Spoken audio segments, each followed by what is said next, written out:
Jadi makanya ini pentingnya apabila ada orang yang resign, jangan hanya dibiarkan resign. Ada diskusi yang terbuka, bertanya kenapa dia resign. Coach kasih solusi. Coach Rene. Dari Waduh, ini kira-kira kalau ngomongin satu topik yang akan kita bahas kali ini, ya berhubungan sama Lebaran, tuh kan? THR. Iya bener. Iya kan? Udah siap-siap Iya, dong. iya, iya. Nah, kira-kira pada balik lagi apa enggak, terutama buat para staff, pegawai dan seterusnya. Betul. Itu kan jadi masalah. Betul. Keresahan para founders ketika menuju Lebaran, menuju THR dan seterusnya. Lo nggak usah khawatir, tim lo pasti masih ada. Tapi abis itu nggak tahu. Abis itu nggak tahu. Gini, gue bukan belain para CEO atau bos ya, teman-teman. Terkadang memang ini ada dua pendapat dan dua pilihan. Ada yang mereka berharap bahwa efisiensi massal, berharap begitu Pecat. kan, dipecat sebelum THR. Nah, setelah THR ya pilihan dia mau di hire lagi yang baru atau orang yang sama. Yang penting dia melewati fase tidak bayar THR. Namun sebentar Coach, namun bukan gue belain ya para bos-bos ya. Pilihan dia tuh sebenarnya gini. Coba dong husnuzon dikit dong para bos, kita pegawai sama bos-bos. Berbaik sangka dikit dong sama bos. Jangan-jangan memang Anda nggak mau balik dari awal. Kita menyelamatkan Anda biar Anda bisa berlama-lama di kampung halaman, biar berlama-lama sama keluarga. Makanya kami sudahi. Satu, kalau lo memberhentikan orang untuk nggak bayar THR, itu satu nggak valid, nggak ahsan juga. Kenapa? Karena lo udah kena tanggung jawab untuk bayar secara proporsional. Maksudnya pakai prorata gitu. Iya, jadi walaupun dia dikeluarkan sebelum itu, dia udah punya hak atas uang lebarannya. Ketentuan Maksudnya? Pemerintah mengatakan begitu. Contoh, sekarang kan bulan April. Oke, berarti Lebaran bulan April nih ya. Dia misalnya Maret cabut, kita cut. Misal. sekarang bulan April, Bulan dia sebelumnya- kerjanya kapan? Anggaplah setahun juga deh. Dari April ketemu April tuh setahunnya dia. Setahunnya dia. Berarti Oke. kalau dia cabut Maret, Februari deh, biar nggak terlalu obvious banget. biasanya 10 bagi 12 gitu. Oh. Ada beberapa ketentuan, gue lupa deh, mesti dicek apabila tahun pertama atau masih dalam probation, itu nggak berlaku. Jadi misalnya Ya nggak dapat.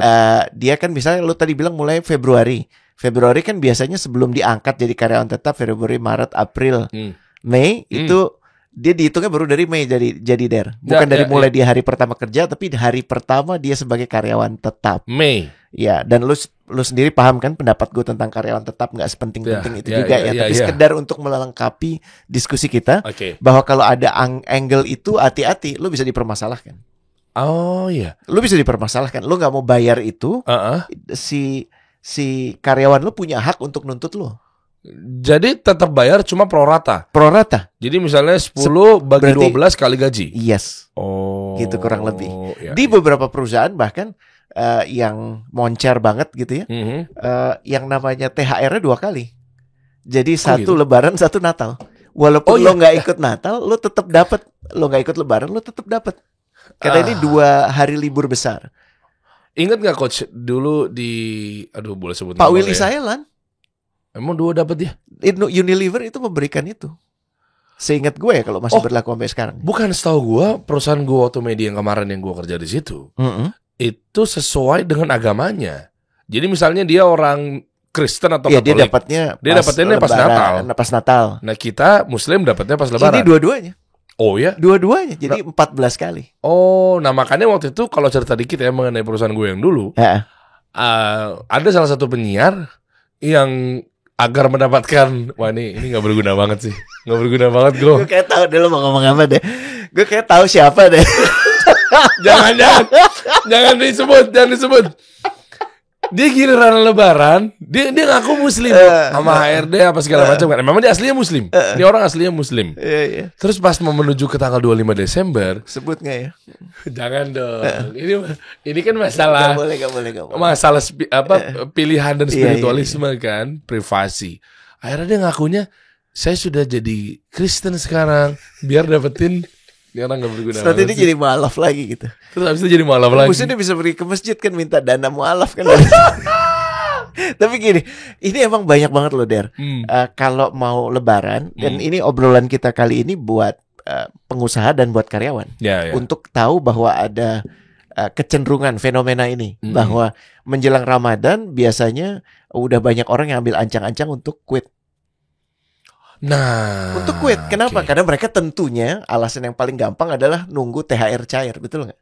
Oh iya. Lo inget nggak 6 alasan orang resign kerja berjamaah setelah Lebaran? Berjamaah ya, artinya nggak sendiri, rame-rame men. Jadi biasanya kalau orang udah nggak tahan sama bosnya, nasihat kawan-kawannya adalah tunggu aja sampai Lebaran. Bener nggak? Lo nggak Bener sayang, nggak? lo nggak Bener nggak? nanggung, lo Iya nggak nggak? nanggung. Iya Ntar loh, THR lo lumayan nggak lah. turun lo, THR nggak turun lo. Lumayan loh. Lu udah mangkel luar biasa bulan Desember. Lebaran April. Sabar. Betul kan? Itu penjelasannya kenapa? Karena nunggu THR cair. Mau tahu alasan kedua nggak? Apa tuh alasannya? Alasan kedua adalah tuh banyak lowongan. Kan banyak banyak yang lowongan? keluar. Loh, karena banyak yang keluar berjamaah, iya. berarti banyak lowongan berjamaah dong. Oke, Logis?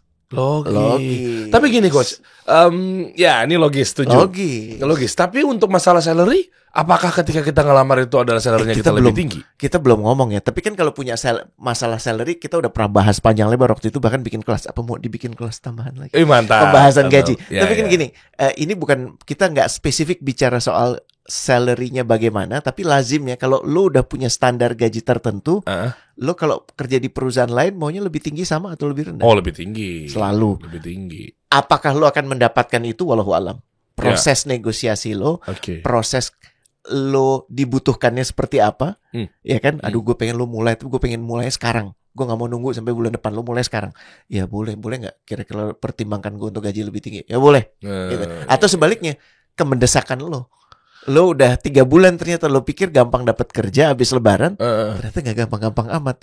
Dana cadangan cuma ada 3 bulan nih, gitu. Dan sekarang udah masuk akhir bulan ketiga. Jadi ditawarinnya 10% lebih rendah dari gaji terakhir, ambil. Betul kan? Iya betul. Tapi menarik nih coach ya. Kenapa ya? Gue nggak tahu nih datanya atau memang udah template-nya ya atau fitrahnya. Kalau dari 20 orang, biar gampang hitungnya 10 deh. 10 orang bekerja di sebuah perusahaan.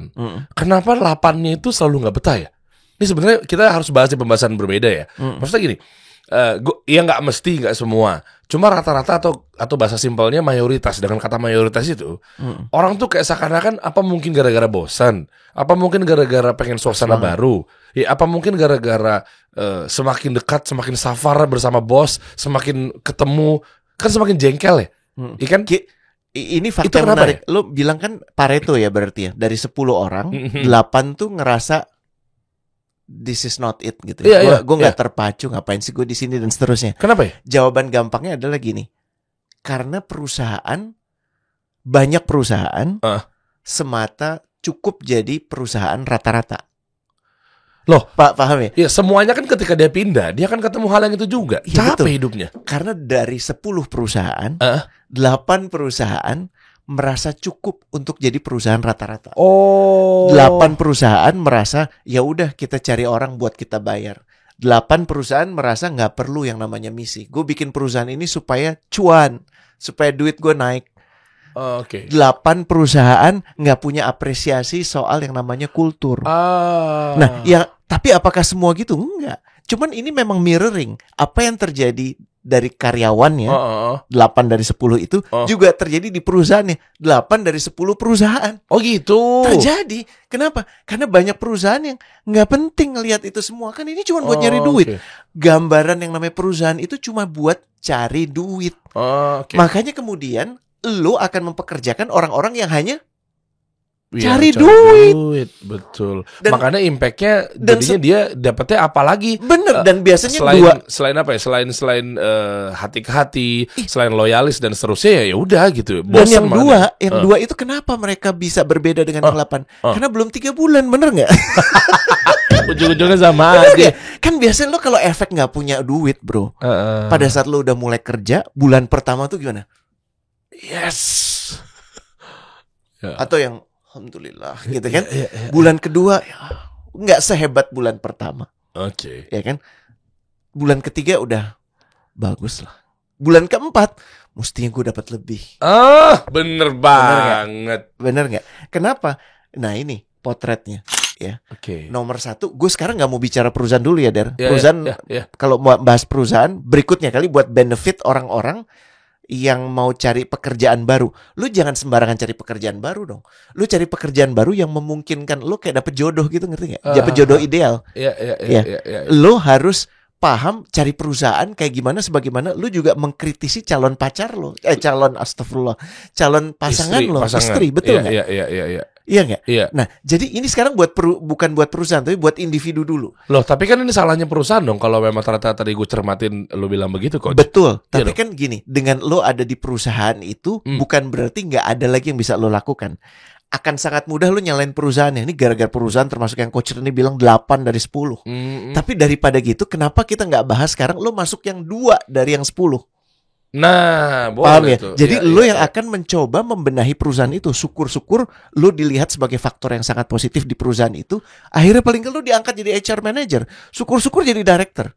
Oh. Banyak loh orang-orang yang kemudian dipercaya jadi posisi kunci, ya posisi direktur, advisor, ataupun banyak hal-hal lain, adalah karena dia bisa membawa organisasi itu jadi lebih asik.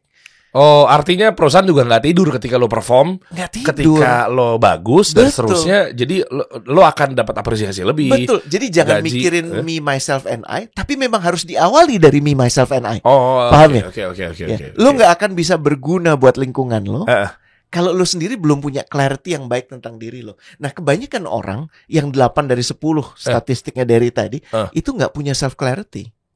Oke. Jadi pada saat dia nggak punya self clarity, dia merasa perusahaan itu nggak memberikan clarity ke dia. Paham nggak? Ini gimana sih perusahaan mau dibawa kemana? Loh, Ya udah deh, gue di sana aja deh. komplain itu muncul karena bukan nggak ada arahan, tapi karena lo yang nggak paham arahan lo. Paham ya? Sebenarnya itu bahasa lain dari, masih ingat nggak? Apa kabar? Sehat. Alhamdulillah, lumayan lah. Alhamdulillah nggak? Enggak, lo ngomongnya alhamdulillah. Iya. Tapi yang lo rasain bukan alhamdulillah, lo komplain itu. Nggak ikhlas ya. Nggak boleh, dan ini kan bukan di Agama. secara agama itu kan buruk. Lo mengatakan sesuatu yang lo tidak merasakan seperti itu, nggak boleh. Iya kan? Kalau terus orang-orang yang tadi ditanya, lo gimana menurut lo? Ya gimana, perusahaan nggak ngasih arahan. Sebenarnya yang dia ngomong bukan perusahaan nggak ngasih arahan. Dianya nggak kooperatif. Gue nggak punya duit cukup. Gue mesti dapat lebih dong. Itu Gue mesti diperhatiin dong. Gue mesti dinaikin pangkatnya dong. Itu kalau mau jujur. Kalau mau jujur. Jawabannya itu kan. Cuman daripada lo ngomong gitu, kayaknya ngemis atau lo ada di posisi yang gimana, lebih baik lo salahin aja. Lebih baik lo nunjuk. Playing victim dong. Iya dong. Nunjuk orang 3 jari ke dalam lo. Ya, betul nggak? Sementara buat 3 jari ke kita. Jadi no self clarity itu adalah indikasi bahwa yang namanya kita nih, ya nggak punya clarity. Kenapa kita ada di situ? Nah, ini clear nih, karena nyambung sama pembahasan kita di awal. Dan tiba-tiba gue tersontak kepikir begitu, Coach, dalam artian mereka kan resign. Oke, lu nggak sayang nunggu THR aja gitu ya. Tapi kalau gue coba telusuri lebih dalam gitu, nah ternyata kenapa ya rata-rata kayak selalu lu nggak sayang, duitnya udah didapat, habis itu cabut kan. Nah pas begitu dicek lagi, taunya gara-gara mungkin dia udah males sama bosnya, taunya mungkin udah pengen balik ke kampung, nanti ujung-ujungnya ya dia sebenarnya nyesalin juga sih kalau dia nggak dapat kerja, cuma asik-asik di kampung berapa bulan doang, taunya nyesel. Tapi kan ujung-ujungnya kan gara-gara gua rasa nyaman gini, pada saat sudah terjadi itu ya diambil hikmah dan ibrohnya, pelajarannya aja. Jadi makanya ini pentingnya apabila ada orang yang resign, jangan hanya dibiarkan resign. Ada diskusi yang terbuka, bertanya kenapa dia resign. Ini untuk kepentingan perusahaannya. Tapi masalah kan selalu balik lagi ke angka 8:2 itu kan. Iya, tapi apapun itu sebenarnya kan lu bisa membaca sinyal-sinyal. Saya di sini nggak dapat arahan, oke. Apakah terus ditanya susulannya? Apakah kamu merasa gajimu kurang? Aduh, deh. Bener nggak? Terus nanti dia akan ngomong kan? Di situ tuh. Apakah kamu hubunganmu dengan atasanmu gimana? Iya, dia bisa nyuruh-nyuruh doang. Artinya perusahaan akan mendapatkan benefit baik, benefit optimal. Bahkan saat orang itu keluar, kalau kita dapat alasannya kenapa orang itu keluar. Buat individu, ini yang kita mau bahas sekarang. Karena cara lo untuk loncat-loncat, ya, hanya karena nggak ada arahan, itu sebenarnya menunjukkan lu yang nggak punya arah hidup. Kalau memang dia nggak diinterrupt sama bosnya atau manajernya gimana? Buktinya misalnya? Nggak, maksudnya Bukan. diinterrupt. Dikasih tahu, memang ternyata memang dia nggak diarahin. Misal, apakah dia memang harus yang kooperatif lebih gila lagi, lebih dahsyat lagi, sehingga iya oke lah kita bimbingin. Itu gimana tuh? Itu dua hal yang berbeda atau seperti apa? Gue jadi teringat hari-hari pertama di setiap gue kerja dulu. Oke. Ya, selalu aja ada. Itu kan periode galau, bingung, seneng, campur jadi satu, bener nggak? Lo pernah bayangin nggak? Pekan pertama lo kerja, lo belum kenal siapa-siapa, bosnya siapa. Tapi lo punya dua pilihan kan? Lo punya pilihan untuk duduk aja diem nunggu perintah. Oke. Bener nggak? Wah, ini relate sih. Bener kan? Iya. Coba lo bayangin, gue minta lo bayangin lo di tempat kerja lo baru nih hari pertama lo masuk kerja. Iya. Lo punya pilihan untuk diem aja, gue nunggu aja deh. Gitu ya. Nunggu apa? Handover gitu? Nunggu perintah atau nunggu arahan, atau lo bisa masuk yang kedua. Lo tengok kanan, lo tengok kiri. Sebagaimana kalau salat lo ucapkan salam, assalamualaikum. Udah berapa lama di sini? Lo ngapain? Lo mulai ngobrol dan lo mulai denger cerita. Terus jadi muncul. Lo pernah ngebayang mozaik nggak? Oke. Mozaik kan yang ada gambarnya pecah-pecah gitu. Lo kayak cuma dapat satu bagian dari mozaik itu. Terus lo ngobrol sama orang kedua, dapat mozaik yang satu lagi. Ngobrol lagi sama orang ketiga, dapat mozaik yang satu lagi. Dan terus lo perhatiin bos lo datang jam berapa, yang dia sapa duluan siapa. Atau itu cuma berlalu aja, lo nggak peduli itu. Tapi kalau orang yang benar-benar memperhatikan, makanya agama kita kan Islam memuji orang yang nggak cuma nonton, tapi memperhatikan. Ya, lo memilih untuk memperhatikan. Lo bertanya dan akhirnya apa? Lo akan ditemukan dengan orang-orang yang tepat. Kenapa? Karena orang yang banyak nanya, friendly, itu nanti akan ada yang datang ke dia bilang, "Hey, lo baru ya? Yuk ngobrol sama gue." Ada beberapa bos yang seneng banget kalau ada orang baru. Gue selalu inget di setiap kali gue masuk ke tempat kerja, selalu aja ada atasan-atasan gue, ya, yang menjadi yang pertama ngajak gue makan. Kenapa? Karena gue termasuk kategori friendly itu tadi. Kenapa gue friendly? Ya karena gue gak tahu mesti ngapain lagi. Dan gue merasa gak cukup cuma duduk, diem, menunggu perintah. Dan itu memang template sebuah perusahaan ya? Atau memang hanya perusahaan tertentu? Yang kayak perintah, arahan itu kayak mungkin setelah dia mapping dulu, seminggu, 2 minggu, 3 minggu, atau sebulan dia kerja, baru udah dapat arahan? Atau seperti apa sih? Ini kan perusahaan 90-an ya, jadi belum se-cutting edge sekarang. Kalau yang sekarang harusnya udah ada metode yang lebih mumpuni, namanya induction. Jadi selama 2 pekan tuh biasanya lo gak ngapa-ngapain kecuali lo dikenalin sama orang-orang yang itu. Itu difasilitasi oleh perusahaan. Dan kalau perusahaan lo melakukan itu tuh keren banget. Kalau perusahaan belum melakukan itu, coba pertimbangkan melakukan itu. Supaya gak ada biri-biri yang gak tahu mesti kemana gitu ya, atau anak-anak ayam yang mesti Tapi gitu kan ya. Cost gak? Cost? Ya emang cost sih. Cuman pertanyaannya induction gini, tuh gimana? Costnya seperti apa? Induction itu adalah mekanisme membuat orang itu mengenal dan dikenal. Iya, costnya diperuntukkan untuk Costnya maksudnya? cost, biaya produksi. Enggak kan? Biaya produksi apa? Kan katanya kan ada selama 2 minggu itu dia ngapain, apa segala macamnya 2 gitu. pekan itu dia Kan pasti kan ada OPEX yang keluar, apapun itu bentuknya. Gak apa-apa. Jadi jangan anggap itu sebagai waste. Kon dia gak kerja, dia cuma Itu kenalan. maksud gue. Tapi pertanyaannya begini, Costnya nggak masalah tuh. Costnya harus dipertimbangkan. Oh, oke. Costnya harus dikalkulasi ke dalam biaya manusia. Cuman anggaran itu akan sangat kecil, bahkan ngasih makan dia dan seterusnya itu akan sangat kecil Itu maksud gue. dibandingkan dia harus cari sendiri. Karena kalau lo cari sendiri, lo 50-50. Ini termasuk anak yang inisiatif, model kayak gue, ya kan, banci berteman dulu, atau yang satu lagi yang pasif aja. Lebih parah lagi kalau yang pasif ini penuh asumsi. Aduh. Dan setelah 2 pekan dia masih gitu-gitu aja. Akhirnya apa yang terjadi? Dia mulai patah semangat kan? Iya. Gue nggak tahu mesti di sini ngapain. Nggak ada arahan. Betul kan? Iya. Kalimat-kalimat itu muncul kan? Iya kan? Akhirnya nggak ada rule yang jelas. Terus kinerjanya buruk. Terus dia ngerasa nggak aman. Iya kan? Dia ngerasa apapun tuh ancaman. Dia ngerasa akan sulit dapat kerjaan tempat lain, dan akhirnya dia nggak punya peran lain di sini, dan akhirnya dia jadi toxic politics player. Ke situ ya arahnya. Terus aja. Jadi emang paling penting buat lo memutuskan sebelum lo keluar. Ini yang kita mau bahas, bahwa self clarity itu yang paling utama. Itu yang jadi modal sebelum kita menentukan lo mau quit atau lo mau stay sih. Jangan quit itu cuma nunggu uang uang THR. Jangan stay karena nggak punya pilihan lain. Itu yang bahasa gue sih kurang lebih kayak gitu. Aduh. Paham ya? Dua-duanya dilematis banget ya memang. Iya, karena lo nggak clear sama diri lo. Jadi PR-nya nomor satu, sebelum punya keputusan gue mau keluar atau gue mau stay, itu dipahami dulu. Gue ini mau apa? Dan kenapa gue mau itu? Gue tuh siapa? Kata siapa gue seperti itu? Kembali lagi ke obrolan-obrolan, kalau lo inget yang kita udah sempat lalui sebelumnya, orang tuh banyak mengenal diri cuman ngikutin tes untuk dikasih tahu dia siapa. Itu nggak beda jauh sama lo baca horoskop yang suka lo dulu bikin kan? Betul kan? Gue nggak percaya sama yang horoskop karena gue Cancer. Nggak gitu kan? Iya kan? Nah, mengenal diri itu adalah, ini yang paling penting untuk dipahami. Mengenali diri itu adalah menguliti diri sendiri. Jadi bukan ikutan personality test dan seterusnya gitu ya? Itu membantu proses mengenal diri, kecenderungan lo. Tapi yang paling penting adalah lo mau nggak ngulitin diri lo sendiri. Wow. Ini, ya kan? Kenapa? Karena sejatinya kita itu ditutupi oleh yang namanya ego kita sendiri. Ego. Nah, ego tuh muncul dari berbagai macam bentuk. Ada 3 deh, gue sekarang membahasakannya. Ya, ini ego orang yang paling benar tuh paling gampang tuh. Oke. Iya kan? Gue lebih tua dari lo. Iya. Udah. Dari dengerin. Diam. Selesai. Kenapa? Karena gue merasa gue lebih tua, gue lebih tahu, gue lebih mampu. Dengerin gue dong. Iya. Atau gue lebih kaya.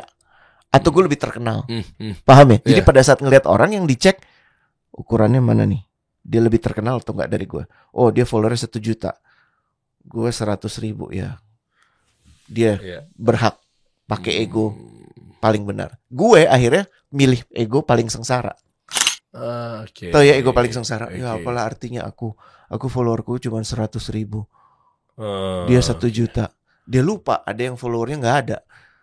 Paham ya? Dia lupa bahwa itu bukan ukuran sama sekali. Oh, ini victim mentality. Ego merasa paling sengsara tuh victim mentality. Aduh, aku kan pegawai baru. Emang gue sih yang salah, ya udahlah. Iya, mau diapain lagi? Iya, emang kita bos dasarnya gitu, mau gimana? Tahu. Gue tinggal mati aja deh, gitu kan gitu ya. Betul ya? Yang paling susah yang di tengah, bro. Ego merasa paling berguna. Susah paling justru. Susah. Tapi kan dia nggak kena permainan bandul. Dia justru di tengahnya, tapi bukan tengah yang baik ya. Di tengahnya tuh adalah gini. Gue udah ngelakuin sesuatu. Gue udah nge-tweet kalimat yang bijak banget. Tapi tentang ekologi, tentang alam, pejuang alam. Dengan nge-tweet, dengan pasang IG. Atau gue sering ketemu, gue udah pakai Tumblr. Tahu gue. Ya. Yang anaknya yang lain si anti plastik banget deh, si anti plastik banget deh. Kalau lu nggak pakai Tumblr lo hina. Jadi lu udah ngerendahin orang karena kebergunaan lo. Dia nggak paham bahwa yang paling banyak di recycle adalah yang botol plastik. Dan dalam proses itu juga ada orang-orang yang dapat makan dari situ. Maksud gue gini, lu melakukan hal berguna bagus, tapi merasa paling berguna itu nggak bagus. Bahaya tuh. Gue jadi inget kisah tentang orang kaya bermobil melewati pos satpam. Jadi memang dia diukurnya dari kekayaan. Contoh, giliran naik mobil, bapak ini ditanya, gimana Pak, sehat Pak? Ditanya ke masalah hati ke hatinya. Ya Pak, Assalamualaikum, sehat Pak. Gitu, naik mobil mewah. Tapi giliran suatu waktu dia hidupnya susah, naik ojek, dia naik bis, yang ditanya bukan kabar lagi. Apa? Nyari siapa? Bawa apa? Pak, tumben mobilnya kemana Pak? Kenapa orang selalu mengukur hal yang nampak ya coach? Gini, ya kan, artinya giliran kita bermobil mewah, ya kan, misalnya, terus security nanya, sehat Pak? Ya kan sesuatu yang nampak diukur kan, nilainya, value-nya yang nampak. Sehat Pak? Gitu kan. Artinya udah masuk karena personality-nya, mungkin dia kepribadiannya, kesehatannya dan seterusnya gitu ya. Tapi giliran dia jalan dari ujung komplek masuk ke dalam, pinggir jalan raya masuk komplek gitu kan. Tapi dia lagi naik bis, dia mungkin naik busway dan seterusnya, nggak ditanya kabarnya. Tuh men, mobilnya kemana Pak? Tuh. Ini cerminan apa ya coach ya? Versi lo coba deh, lihat deh. Kenapa yang keukur selalu yang nampak gitu? Karena yang nampak lebih gampang diukur. Bener nggak? Ya Gue ngelihat mobil, kan gue mudah ngelihat harga Kijang. Masih dipakai nggak sih Kijang? Masih Innova kalau Innova sekarang. ya, Innova. Iya. Itu bahkan udah naikin harganya ya, dibandingkan Avanza gitu kan. Oh iya, kan? Innova lebih Antara tinggi. lo naik Avanza atau lo naik Mercy kan beda banget gitu kan. Wah iya sih. Nanyanya Kelihatan kan? Iya, nanya kalau Mercy itu biasanya nanyanya sampai keluarga-keluarga sehat Iya, atau sakit. semua baik kan. Iya, sehat ya. Gimana istri sehat? Aduh, bapak kulitnya kok bagus banget sih. Betul ya. Iya kan? Bersinar deh, Iya. Pak. Innova agak turun tuh grade-nya tuh. Rada turun. Sehat, Pak? Ya, itu. Iya kan? Naik bis? Naik bis Avanza nyari siapa kamu? Bener gak? Bener gak? Kenapa ya itu ya? Gue juga ngerasa sih. Kenapa ya? Gue sejak pandemi kemarin, gue pakai satu mobil aja sekarang. Oke. Iya kan? Oke. Kita berbagi jadi. Oke. Dan akhirnya gue punya kesempatan untuk banyak interaksi dengan supir taksi, dengan supir Grab, Gojek gitu ya. Iya. Kenapa? Iya, karena paling ringkes der. Satu, Ya setuju, gue juga sering naik gokar. kalau apalagi kalau di kantor kasih solusi yang sebelumnya gitu kan. Yang di kokas. Iya kan, nyari parkir itu kan wallahu alam gitu kan, ya benar-benar atas Gabung- izin Allah gitu ya. Gabung sama mall ya udah. Iya kan? Tumplek-blek di situ. Udah gitu pas hari libur nasional gitu selesai udah Oh, kan. udah Makanya selesai. kalau Derry ngajakin, yuk kita podcast. Der, boleh hari lain nggak? Kenapa? Hari ini Lebaran Cina, Der, jangan Der. Doyan belanja semua. Bener ya? nggak? Ya. Iya kan, dan kita akan langsung melihat bagaimana kita diklasifikasikan sesuai dari apa yang kita tunggangi. Oke. Apa bedanya dengan sekarang pakaian kita? Betul nggak? Iya kan? Itu kan yang menjelaskan kenapa begitu banyak brand-brand mewah itu terus aja bisnisnya moncer, walaupun orang harus megap-megap bayarnya gitu ya, atau lo terpaksa korupsi untuk bisa dapat tas seharga 1,5 miliar gitu kan? Ya elah, hidupnya segitu amat. Betul gak sih? Ya, Tapi ya emang ya itu tadi, ini ukuran, kalau gue bilang sih ini ukuran kesadaran, walaupun gue sebutnya why work ya Der ya. Tapi ukuran kesadaran orang itu paling banyak orang yang lo temui adalah mindless. Mindless tuh yang nggak tahu. Lo ngapain? Nggak. Kenapa lo nanya-nanya? Bener nggak? Marah. Gue jadi marah. Iya kan? Gue jadi mindless. Gue jadi Coba lihat di marah. bawah. Focus on physical and seen. Tuh. Tampak. Nih oke nih materinya nih. Tampak loh. Lihat nggak? Iya. Semakin ke atas Der, semakin nggak tampak. Lihat nih, happiness. Ada orang yang pengennya happy aja, betul ya? Ya pokoknya I just wanna be happy. Kalau kerja di sini want to be happy. Itu rada susah ya. Kenapa? Karena happy itu cuman keadaan, bukan ketetapan. Lo nggak mungkin selalu happy. Dan happy itu kadang-kadang bukan puncak emosi kok. Kalau menurut gue puncak emosi namanya apa coba? Apa? Bersyukur. Oh, suruh Bener, bersyukur. Iya. Lo happy dikasih duit, bener nggak? Iya. Lo happy dapat libur, iya nggak? Tapi lo 10 hari dikasih libur, lo mulai bertanya-tanya kan? Kenapa Pak? Gini, bener nggak? Iya, Bener betul. nggak? Lo dikasih libur 1 hari, happy. Terus besoknya udah libur lagi deh, happy. Hari ketiga libur lagi, happy. Hari keempat, hari kelima, ini gue kenapa ya? Iya, betul. Bener nggak? Iya, betul. Bener nggak? Iya, betul. Iya kan, ada yang nanya rekening, wah kasih, iya kan? Iya. Terus dapat duit, seneng. Kedua, seneng. Ketiga, mulai bertanya-tanya ini buat apa? Ternyata gue sekarang ada jabatan baru. Oh, dia ngirim duit buat ini. Terus nanti dilempar ke KPK. Oh, selesai. Paham ya? Iya, Happy itu cuman momen. Tuh orang salah kaprah di sini. Makanya gue agak kaget sih materi lo yang ini. Ini keren banget nih materi why work ini. Tapi ketika pertama kali gue liat materi ini terus tiba-tiba happiness itu di bawah, ya bottom of 2 dan aneh banget materi Kesel lo ya? coach. Kan kesel Kesel banget ya? gue. Kenapa di situ? Lah justru bukannya puncak pencapaian ya, minimal nggak tertinggi lah, tapi ketawa dengan happy itu artinya dia ya alasan gue bekerja gitu loh. Taunya enggak ya. Dengan orang bersyukur, automatically dia akan lebih mudah happy. Hmm. Ingat bahasanya ya. Iya. Dia akan lebih mudah happy. Karena happy itu menjadi pilihan dia. Tapi dia tahu happy itu nggak boleh membawa dia untuk jadi lupa diri. Betul nggak? Gitu. Berapa banyak orang yang happy akhirnya YOLO. Oh, oke. Loh, YOLO terus tahu-tahu diomil akhir lu dibangunin lagi. Oh, ternyata dari tulang berulang ini bisa dijadikan lagi satu bentuk wujud makhluk ya. Kan Allah udah bilang, lihat nggak, dari tadinya tanah yang gersang, terus tumbuh yang namanya pohon-pohonan, ya kan, tumbuh yang namanya hijau-hijauan. Apa sulitnya bangkitin lo? Jadi paham ya, happy tuh suka menjebak akhirnya. Happy tuh nggak sehat. Kalau hanya diinginkan happy. Orang yang nggak pernah sedih, dia nggak pernah benar-benar happy. Bener nggak sih, Dan? Iya bener. Wah ini oke sih. Ini terkait dengan sin to unseen ini nyambung tuh. Sesuatu yang nampak akhirnya ujung-ujungnya dia mau nggak mau resign gara-gara dia tahu mungkin cara bermaaf. Ya tadi kan kita ngomongin masalah quit or stay itu kan. Jangan-jangan berarti lu tinggal di situ. Lu quit karena you just want to be happy. Dan perusahaan nggak bisa menawarkan itu. Tidak ada perusahaan yang bisa menawarkan itu seterusnya. Paham ya? Oke. Yang namanya Google itu satu kisah ya. Dia kan ngasih makan siang gratis. Oke, tahu. Dan makan siang itu dibikinin sama chef-chef istimewa. Sama chef-chef yang chef celebrity, bro. Chef, gue tuh mampir ke kantor Google yang di Silicon Valley. Oh, oke. Nah, itu yang masak itu Michelin star chef. Dia lagi jadi tamu di situ selama 1 bulan. Oh, gue taunya cuma infonya ya makan gratis aja. Ternyata sampai level chef-chef ternama ya. Lu sebut deh restoran di Jakarta bintang 5 gitu ya, yang paling handal. Mereka opsinya jauh lebih banyak dari itu. Konon satu waktu chef bintang 5 nih, Dan. Oke. Dia bikin vegetarian day. Vegetarian day artinya apa? Hanya sayur, tapi dikreasikan sedemikian rupa. Jadi nggak ada daging-dagingan. Ada beberapa karyawan Google yang kecewa karena mereka mungkin karnivor sejati. Iya betul. Tapi tidak baik mengungkapkan kekecewaannya. Ini gue taunya bukan karena gue lihat sendiri dari baca bukunya Laszlo Bock ya, yang dia salah satu VP-nya Google untuk ngurusin manusia. Dari kejadian itu si orang ini bikin protes bahwa we say no to vegetarian. Terus kata dia gini, perusahaan itu tidak harus memberikan lo makan siang. Skakmat kan tuh. Betul ya? Ya. Dan artinya apa? Something is wrong with you, not with us. Dan dari orang-orang yang tadinya mulai komplain, akhirnya dia sadar. Iya ya. Kalau emang ngejar happy doang tuh kayak gitu jadinya. Jadi kita lebih sulit bersyukur, Der.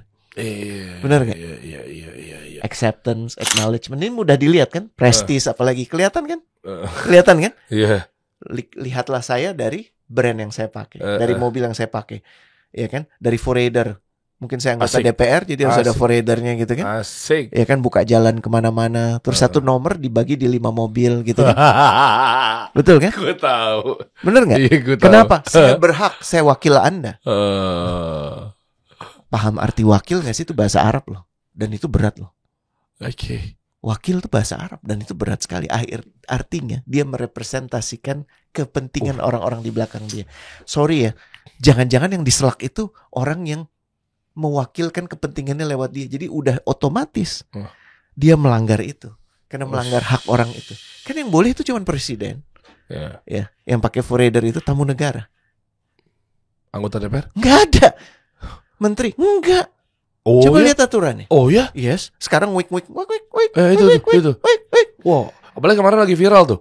Nonton nggak? Lihat video-video yang lagi viral di TikTok sama di Reels. Jadi ada satu mobil, dia pakai strobo warna biru, yang ganggu mata tuh, kelap-kelip dan seterusnya.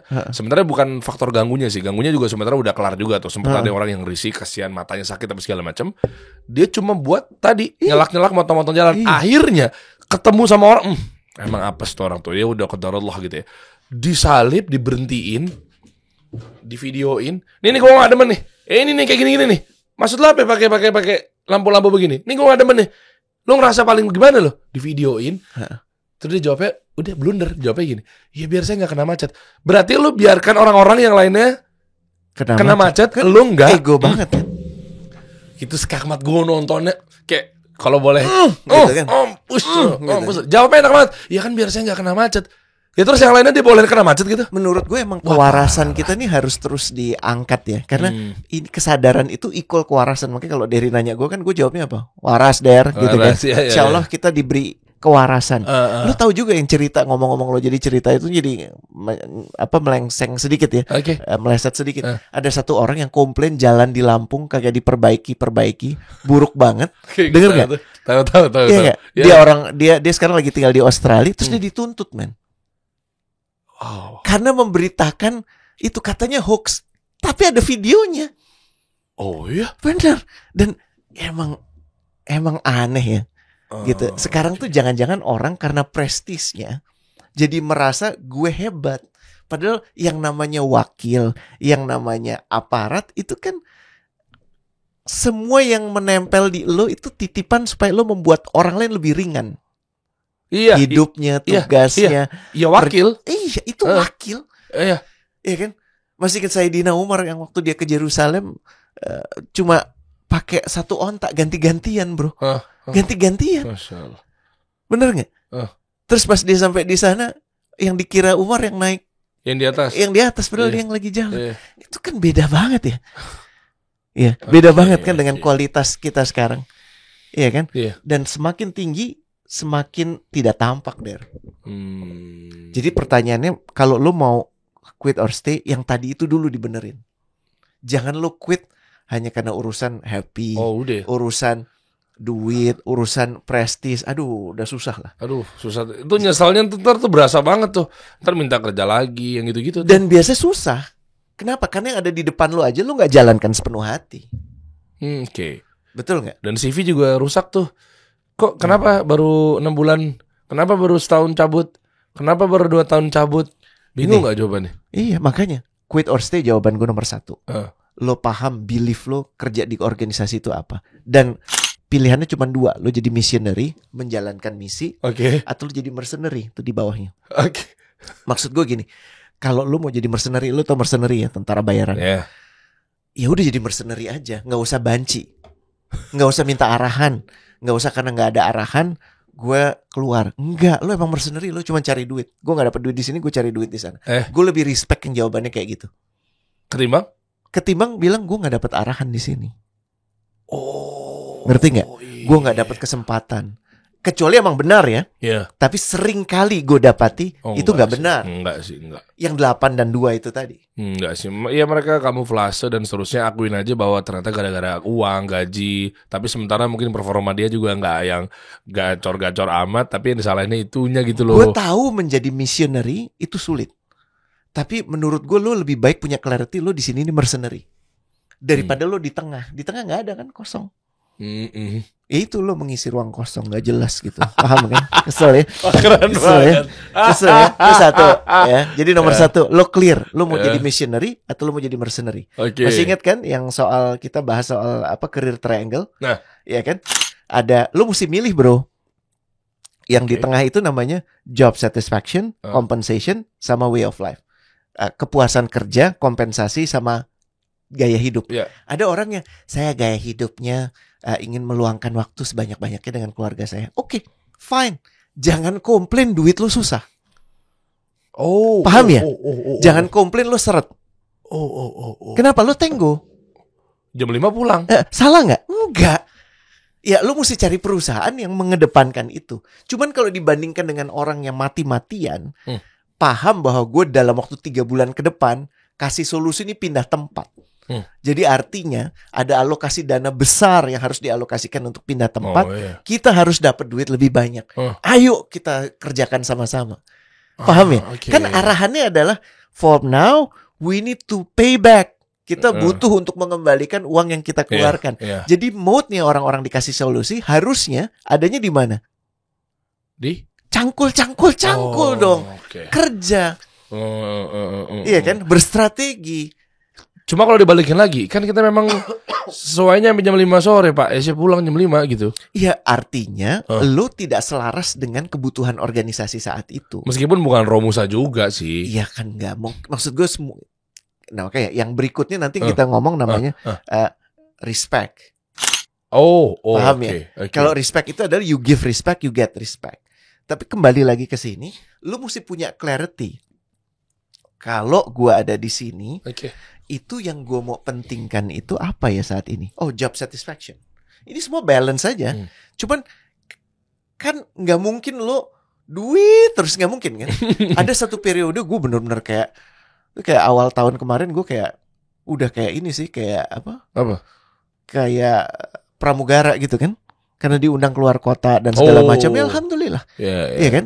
Iya kan, itu pilihan gue. Kita mau kedepankan opportunity-nya ada, tapi bulan Ramadan sepakat dengan istri, ya udah gue akan lebih banyak di sini. Artinya konsekuensinya kalau ada tawaran, sorry, I want to focus this month untuk paham ya? Itu kan pilihan lo. Lo nggak mungkin fokus ke duit terus, lo juga nggak mungkin fokus ke apa istilahnya ke job satisfaction terus. Ini ada imbangannya. Jangan lupa ini dikelilingi oleh 3 circle. Circle yang pertama namanya sabar, circle yang kedua namanya syukur, circle yang ketiga namanya sadar. 3S nih. Oke. Penting itu. Dan kenapa sadar tuh ada dalam rangkaian tersebut? Maksudnya sabar syukur sadar oke lah. Orang nggak bisa bersyukur kalau dia nggak sadar. Tadi sebelum kita mulai kita kan tafakur istilahnya ya. Imam Syafi'i bilang seorang alim yang tafakur selama 1 jam itu lebih baik dari ibadahnya orang awam selama 1 bulan. Kenapa? Dia sadar. Dia memilih untuk ada di sini. Dia tahu Allah memilih dia untuk ada di sini, sehingga dia memberikan segala hal paling optimal yang dia bisa berikan. Tuh. Tapi itu kan kita butuh ingatkan terus kan. Karena yang namanya istilahnya monkey mind kan. Lompat-lompat tuh pikiran. Terus gimana? Iya. Belum bisa tuntas yang satu, udah mikirin yang lain. Akhirnya nggak ada yang ini. Oke. Gitu. Waduh, ini clear banget teman-teman. Jadi memutuskan untuk quit or stay itu ternyata turunannya fundamentalnya banyak. Ya, dan nggak sulit sebenarnya sadar dulu. Ya kalau kita riset tadi mengenai dari 10 sampel gitu ya. Coba balikin lagi deh. Ternyata udah 8 dari 10 orang merasa dia mungkin nggak betah. Begitu keluar, angkanya sama nggak? Coba lihat deh. 8 dari 10 orang ternyata mereka merasa menyesal. Angkanya sama loh. Nggak jauh-jauh tuh. Betul. Jadi bedol desa, tapi ternyata ujung-ujungnya nyesal. Ujung-ujungnya kenapa ya? Iya, karena tidak dilakukan secara sadar, tidak dilakukan dengan strategis, tidak dilakukan tanpa rencana. Sering banget tuh kayak gitu gue nemuin tuh. Nah ini yang jadi celaka gitu. Jadi PR pertama tadi masih ingat ya, lo pilih mau jadi missionary atau jadi mercenary. Idealnya missionary, tapi kalau lo nggak dapet itu mercenary. Kalau jadi mercenary jujur aja, gue cari duit di sini. Ya kalau lo cari duit, ya udah sah.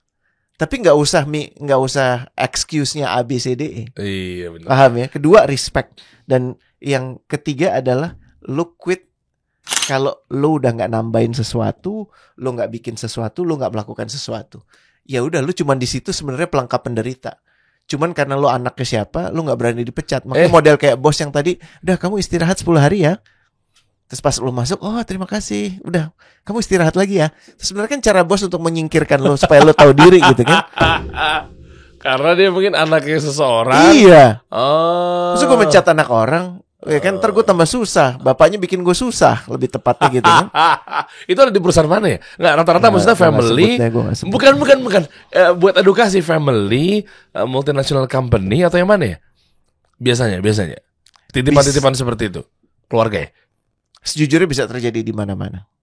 Bisa terjadi di mana-mana. Kan kalau untuk perusahaan yang mungkin yang national company, tapi peluangnya lebih kecil kalau di perusahaan multinational company. Karena biasanya due prosesnya jelas. Orang yang kayak begitu akan kelihatan langsung. Tapi yang terjadi kadang-kadang di perusahaan MNC pun kalau ada ini anakku mau masuk kerja di sana, itu mengikuti proses dan anaknya perform.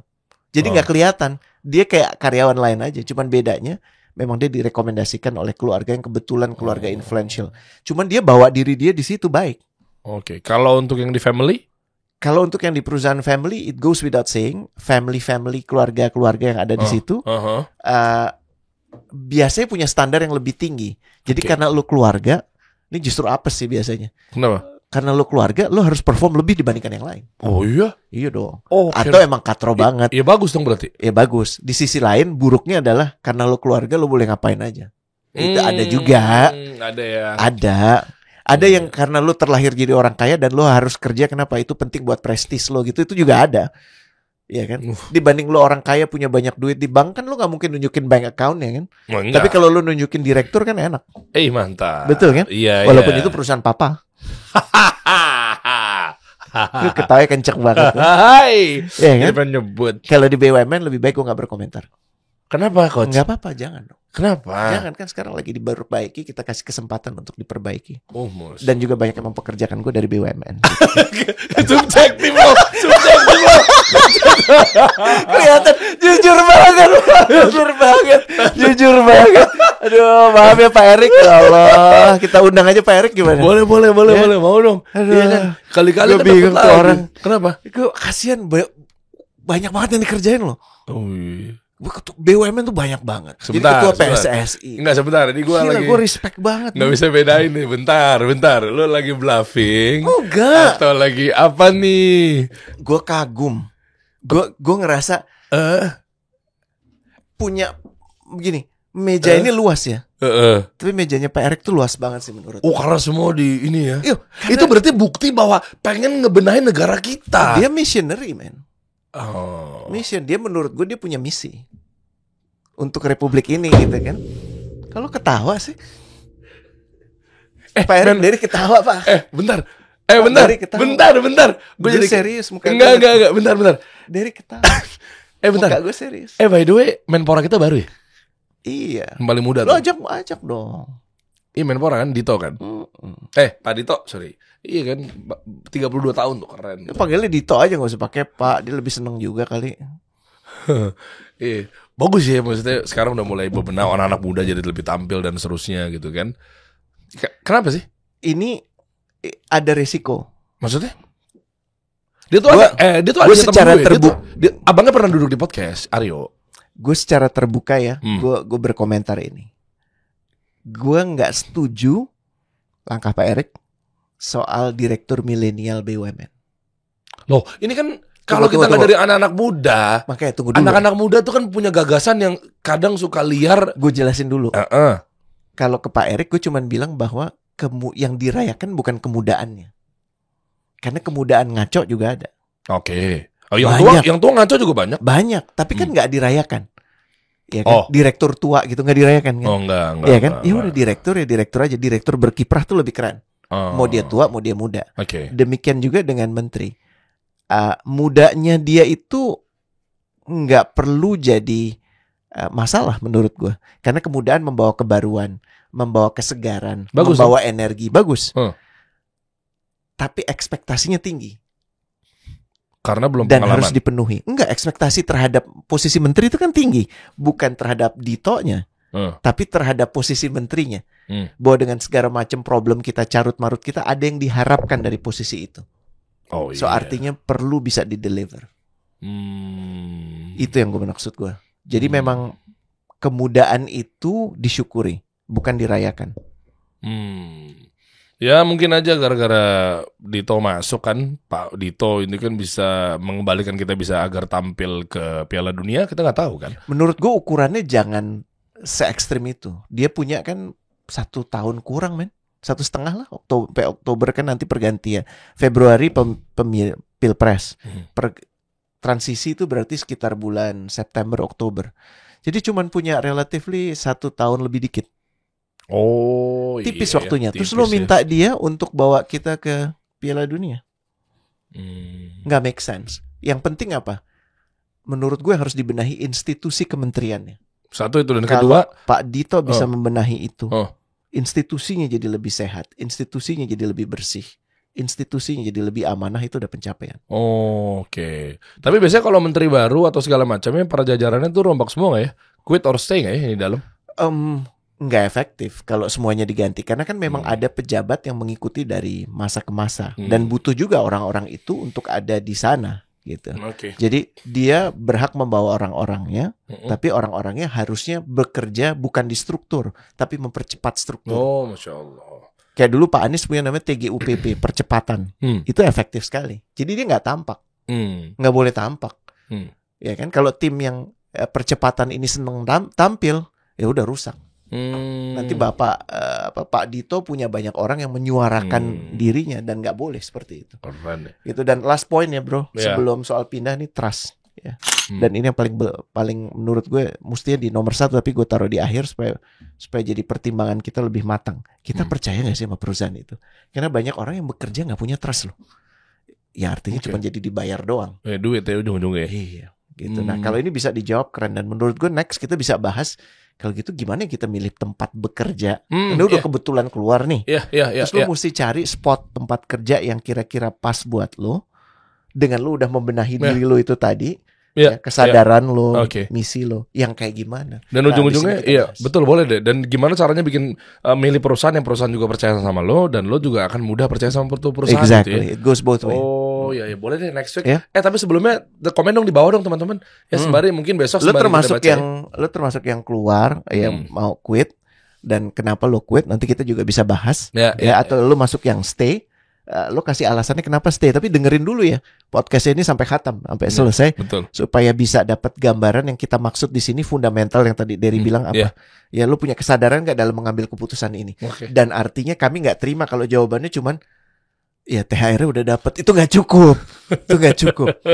Ya, uang boleh jadi alasan, tapi lu gak cukup cuman bilang THR-nya udah dapat jadi gue caw-caw gitu. Itu gak cukup. Tapi lucu juga ya, dikit ya. Lucu juga ya. Maksudnya tolak ukur THR itu kan paling berapa gaji sih, Coach? Apa? Berapa gaji sih? Enggak, pertanyaan gini. 1 kali. Tuh. Iya kan, bukan maksudnya gue itu adalah ini kayaknya sombong banget sih lo nggak punya duit, mentang-mentang lo punya duit lebih dari itu, bukan. Tapi kan 1 kali gaji kan, tapi dia rela untuk abis itu cabut 1 kali gaji, berarti kan emang hidup dia cuma nambah sebulan. Kalau tiba-tiba hidupnya panjang, ya oke lah, umur nggak ada yang tahu. Tapi kalau tiba-tiba 3 tahun ke depan, 5 tahun ke depan, kan lo pernah dengar nggak? Yang satu abundant principle, yang satu scarcity principle. Kalau lo udah fokusnya itu pada yang kurang, yang nggak ada, yang susah, maka lu akan ngelihat apapun itu jadi takjub, gampang, cepet. Ntar kita bahas sekalian besok. Boleh. Ya, next week ya. Siap. Nanti kita balik lagi. Coach kasih solusi.